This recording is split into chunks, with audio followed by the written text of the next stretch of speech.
We have already looked at how EEGs, EMGs and EOGs can measure levels of alertness and sleep.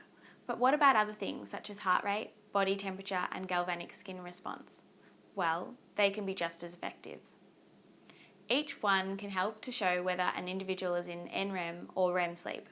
For example, in NREM, one's heart rate tends to be relatively stable, whereas it is more unstable in REM. And in normal waking consciousness, heart rate tends to be contingent on one's activity at the time. That is, it will be higher if you're running than if you're sitting on the couch. Body temperature and galvanic skin response, which refers to the electrical conductivity of the skin, can be used in a similar manner. To see what characteristics each of these measures has in normal waking consciousness, NREM sleep and REM sleep, feel free to peruse the information below this video.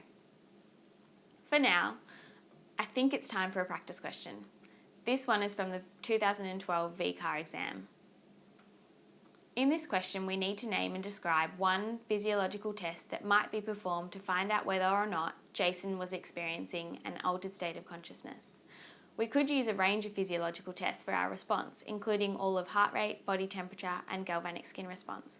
For sake of simplicity, let's use heart rate. The question is worth 2 marks. So 1 mark will be for stating the physiological test and the other mark for the description. So after naming heart rate as our physiological test, we could say something like this. During normal waking consciousness, one's heart rate is likely to depend on one's activity at the time. That is, it is stable and regular. However, during an altered state of consciousness, one's heart rate may fluctuate more dramatically.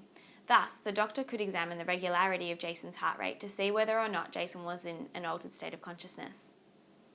More questions like this are available below this video. Try more for yourself. Thanks for watching.